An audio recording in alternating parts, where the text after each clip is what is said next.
This is OwlUp, where learning happens in minutes, not hours.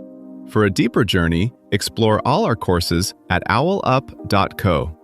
Now, let's dive in.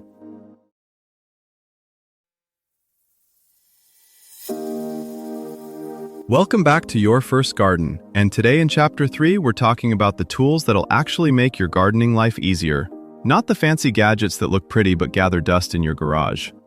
We'll cover the must-haves that every new gardener should start with, plus a few nice-to-haves that are worth the investment. Let's dig in. Your entire first garden can be built with roughly a dozen well-chosen tools, yet most beginners buy a trunk full of gadgets they use once. You, standing in the aisle, one good trowel in one hand, a flashy multi-tool in the other. Which future are you really buying? That choice in the aisle is really a choice about how you want to feel when you're actually out in the garden. Do you want to move through tasks smoothly, like turning the pages of a book you can't put down, or keep stopping to wrestle with handles that wobble and blades that bend? In this episode, we're zooming out from individual items and looking at your toolkit as a whole, the same way a painter thinks about a palette. A small, deliberate set of colors that can mix into almost anything. A lean, reliable kit doesn't just save money, it quietly protects your back, your time, and your plant's health. We'll look at which tools genuinely earn their space, what makes one last for decades instead of seasons, and simple habits that keep them working like new, so every minute in your garden feels easier and more effective. So in this section, we'll zoom in on what enough actually looks like when you're standing in a store or scrolling online. Instead of hunting for the mythical perfect gadget, we'll map out a small, specific roster of tools and supplies that quietly cover almost everything you'll do in a first garden. Breaking ground, planting, watering, feeding the soil, and cleaning up. We'll also fold in one easily overlooked piece of tech, basic soil testing, so your choices aren't guesses but responses to what your ground is telling you, like reading a weather report before planning a long hike. Start with tasks, not tools. Picture your first month outside, loosening a new bed, slipping seedlings into place, yanking weeds, carrying compost, watering dry patches, trimming back something that's taking over. Now map each of those actions to the minimum object that lets your body move efficiently. Something to dig, something to slice, something to rake or smooth, something to carry, something to deliver water where you want it. A practical way to choose is to walk through the life of a planting. You break the surface and open the ground. That's your heavier, foot-powered implement and a partner with wider teeth to pry and loosen. Together, they handle new beds, compacted corners, and end-of-season cleanup. You refine the surface. A lighter, wide-headed tool lets you skim through the top layer, uprooting tiny weeds before they matter and drawing soil up around stems. A broader tool with flexible teeth gathers leaves and clippings without tearing living roots. You plant and move. Something short-handled and strong lets you carve small holes, tease apart roots, and scoop soil precisely. For bigger volumes, mulch, compost, a load of seedlings, a carrier that fits your space, narrow paths versus open yard, quietly becomes the engine of the whole system. You water. Matching your setup to your scale is key. A gentle, targeted option for a balcony or raised beds. A broader, adjustable one if you're crossing a yard. The goal is control. Slow, soaking moisture around roots, not a flood that compacts and runs off. You adjust and remove. A clean, sharp cutting tool deals with dead stems, crossing branches, and that tomato that outgrew its support overnight.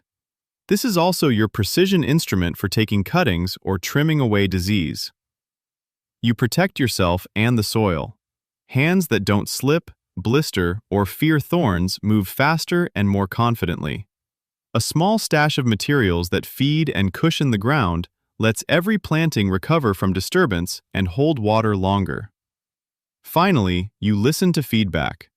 Instead of guessing what to add, you use a simple test to see what's missing, then let compost and surface cover do most of the correction over time. The technology here isn't flashy. It's in the information loop between what you add, what you see growing, and what the numbers suggest should change. One by one, you're matching motions to minimum, well-chosen objects, like choreographing a short, repeatable routine that quietly carries you through the season. Think about how a runner packs for a race. They don't bring every shoe they own. They choose the pair that fits the route. Your tools are similar. They change with the course of your garden. For a balcony grower, the core list might compress into a hand-scale set, plus a collapsible container for hauling potting mix, and a measuring scoop that lives right in the bag. A small brush becomes oddly powerful here.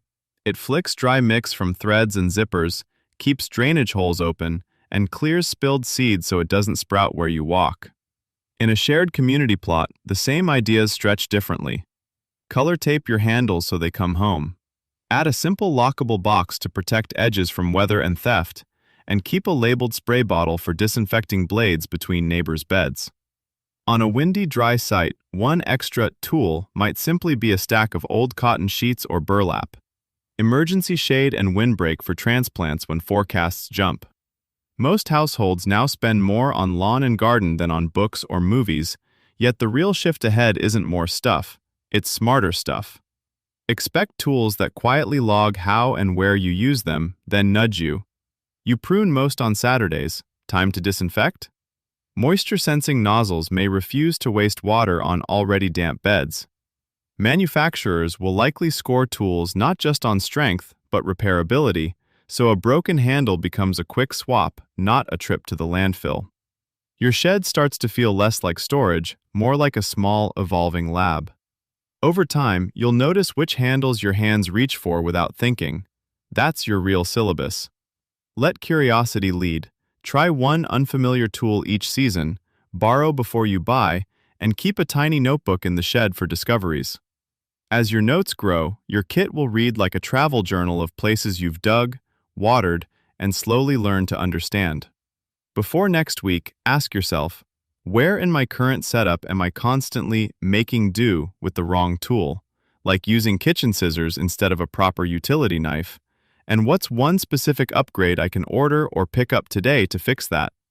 Which 3 tools or supplies from the episode, for example, a self-healing cutting mat, painter's tape, or a cordless drill, would instantly make my most annoying recurring task easier, and what's my plan to get them into my space this week?